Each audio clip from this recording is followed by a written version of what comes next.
চিনাকুড়ি ৩ নম্বর কলিয়ারির গেটে আবারও উত্তাল বিক্ষোভ। স্থানীয় যুবকদের চাকরিতে অগ্রাধিকারের দাবিতে পথে নামলেন সমগ্র গ্রাম কমিটির সদস্যরা। তাদের অভিযোগ, বেসরকারি কয়লা উত্তোলনকারী সংস্থা স্থানীয় ৫৫ জন যুবককে কাজ থেকে বসিয়ে দিয়েছে। এছাড়া নতুন করে বাইরে থেকে লোক নিয়োগ করা হচ্ছে, যা সম্পূর্ণভাবে স্থানীয়দের প্রতি অবিচার। জগাই মাহাতো ও পীযূষ মাহাতোর মতো আন্দোলনকারীরা দাবি তুলেছেন, কোম্পানিকে স্থানীয়দের ৯০% অগ্রাধিকার দিতে হবে। এই প্রতিবেদন লেখা পর্যন্ত সংস্থার পক্ষ থেকে কোনো মন্তব্য পাওয়া যায়নি, তবে আন্দোলন চলবে বলেই হুঁশিয়ারি দিয়েছেন গ্রাম কমিটির সদস্যরা।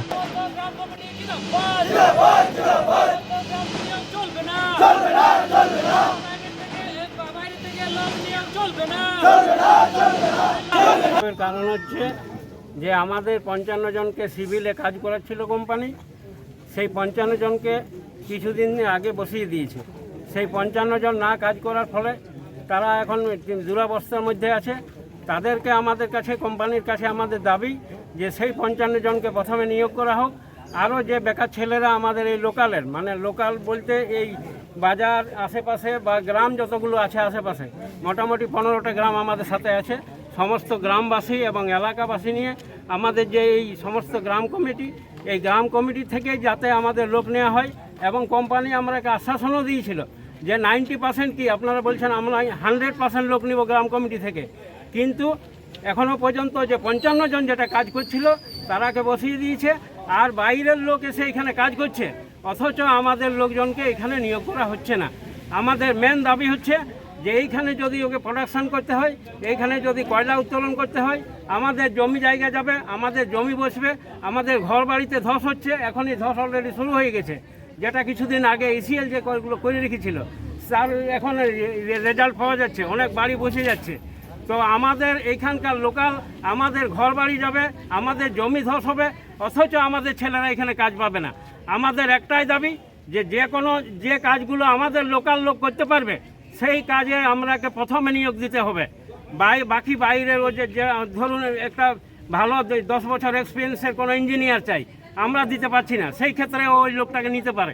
কিন্তু আমাদের যে ছেলেগুলো আছে তাদের এই কলিয়ারিতে বা আশেপাশে কলিয়ারিতে কাজ করার যথেষ্ট অভিজ্ঞতা আছে, যে কাজগুলো আমাদের এখানকার ছেলেরা অনায়াসে করতে পারে, সেই কাজে পর্যন্ত আমাদের ছেলেকে নেওয়া হচ্ছে না।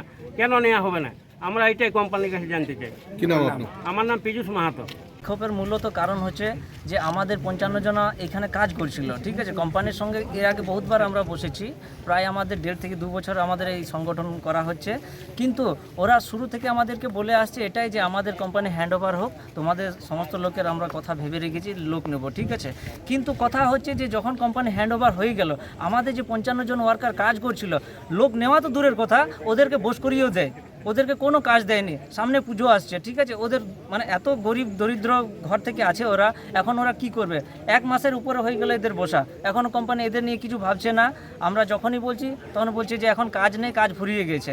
অথচ আপনি দেখতে পারেন এদের কাছে প্রচুর বাইরে থেকে লোক এসে এখানে কাজ করছে, ধানবাদ, তারপরে আপনার এমপি, ছত্তিশগড়, এইসব জায়গা থেকে এসে এখানে প্রচুর কাজ করাচ্ছে। 150 থেকে 200 জনের কাজ করছে, এমনকি রেজিংও চলছে। আমাদের গ্রামবাসীকে 1 টাকাও নেওয়া হচ্ছে না। এটা কি রকম পলিসি?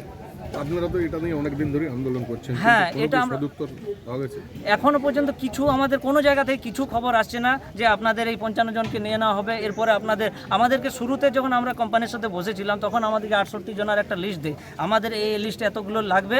তো ওরাই বললো যে তোমাদের যে ৫৫ জন কাজ করছে ওদেরকে আমরা এখানে শিফট করে দিচ্ছি, আর নতুন করে 13 জনের মতন বাঁচে, তো 13 জন নতুন করে নেওয়া হবে। তা আমি বললাম ঠিক আছে, তাহলে এটা হয়ে যাক। কিন্তু কী হয়েছে, দেখা যাচ্ছে যে ৫৫ জনকে বলছে বস করে দিয়েছে, আর কোনো কাজ হবে না এখন, কারণ কাজ বন্ধ আছে, কাজ হচ্ছে না, এরকমভাবে পুরো বস করে দিয়েছে। মাঝে একবার আপনাদের বিক্ষোভ হওয়ার পর আপনাদের সঙ্গে কথা হয়েছিল? হ্যাঁ, মাঝে হয়েছিল। ওই তো বলছি 10 তারিখে আমাদেরকে এখান থেকে পুলিশ তুলে নিয়ে গিয়েছিল, লাঠিচার্জ করা হয়েছিল। লাঠিচার্জের পরে তারপরেও আমরা বিক্ষোভ চালিয়ে গেছিলাম। আমাদের ওখান থেকে ছেড়ে আসার পরে এখানে বিক্ষোভ চালিয়ে গেছি। তখন আমাদের সাথে বসে পড়ে ওইটাই লাস্ট সিদ্ধান্ত হয়েছিল যে তোমাদের যে ৫৫ জন আছে ওদেরকে আমি খাপে মানে কি ওই 68 জনের মধ্যে অ্যাডজাস্ট করে নিচ্ছি, কিছু জনকে ভিটিসি পাঠাচ্ছি, কিছু জনকে টেকনিক্যালে রাখছি, এবং কিছু জনকে আপনাদের ওপরে কাজ করাবো সিভিলের, ঠিক আছে। তারপরে কি হচ্ছে যে তারপর যতগুলো লোক বাঁচে 68 জনের মধ্যে, বাকিগুলো নতুন করে আমরা নিয়ে নেব। কিন্তু তারপরে আমাদের সাথে বললো যে তোমাদেরকে আমি ফোন করে জানাবো। ফোন করে আমাদেরকে শেষ জানায় যে এখন কোনো কাজ নেই, আপনারা এখন বসে থাকুন। আপনাদের দাবি কি কি দাবি? আমাদের দাবি এইখানে যারা লোকাল রয়েছে এখানে 90% যেন লোকাল আমাদেরকে নিয়ে কাজ করায়, যেহেতু আমাদের ঘর বাড়ির উপর আমাদের জমি জায়গার উপরে রেজিং হবে, আমাদের জায়গা থেকে কয়লা তোলা হবে, অথচ কাজ করবে এসে বাইরের লোক, এটা কীরকম পলিসি? কি নাম? আমার নাম জগাই মাহাতো, আপনি কি পোস্টে আছেন?